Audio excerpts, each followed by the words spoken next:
Cricket ലോകം ഞെട്ടലിലാണ്. India Pak T20 മാച്ചിന്റെ viewership കുത്തനെ കുറഞ്ഞു. ഇത്രയധികം താഴാൻ കാരണം തിരക്കിയപ്പോൾ ഗ്രൗണ്ടിൽ ഒരാളുടെ കുറവുണ്ട്. പാകിസ്ഥാൻ ബോളർമാരുടെ ഉറക്കം കെടുത്തിയ ആ ഒരേ ഒരു സിംഹം, ദ കിങ് വിരാട് കോഹ്ലി. ആ ക്രീസിൽ ഇന്ന് രാജാവില്ല. വിരാട് കോഹ്ലി എന്ന പേര് സ്കോർ ബോർഡിൽ ഇല്ലാത്ത ഒരു ഇന്ത്യ പാക് പോര് ആരാധകർക്ക് സങ്കല്പിക്കാൻ പോലും കഴിയില്ല. പാകിസ്ഥാൻ എന്ന പേര് കേൾക്കുമ്പോൾ കോഹ്ലിയുടെ ഉള്ളിലെ വേട്ടക്കാരൻ ഉണരും. മെൽബണിലെ ആ അസാധ്യ സിക്സറുകൾ മുതൽ ഹാരിസ് റൌഫിന്റെയും ഷഹീൻ അഫ്രീദിയുടെയും ഉറക്കം കെടുത്തിയ ഇന്നിംഗ്സുകൾ വരെ പാകിസ്ഥാനെതിരെ കോഹ്ലി എന്നത് ഒരു ബാറ്റ്സ്മാൻ മാത്രമല്ല, അതൊരു പേടി സ്വപ്നമാണ്. എന്നാൽ ഗ്രൗണ്ടിൽ മാത്രമല്ല, ഓരോ ഇന്ത്യക്കാരുടെയും മനസ്സിൽ ഇടം പിടിച്ച പേഴ്സണൽ ബ്രാൻഡ്, സ്പോർട്സിനും അപ്പുറം ഒരു ഇമോഷനായി മാറിയ താരം.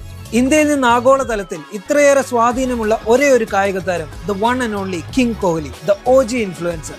കോൺഫിഡൻസ് കൊണ്ടും ഹാർഡ് വർക്ക് കൊണ്ടും പെർഫോമൻസ് കൊണ്ടും വളർന്നു വന്ന ബ്രാൻഡ്, അതാണ് വിരാട് കോഹ്ലി. റെക്കോർഡുകൾ വരും പോവും, പക്ഷേ ആ സിംഹാസനം എന്നും കോഹ്ലിക്കുള്ളതാണ്.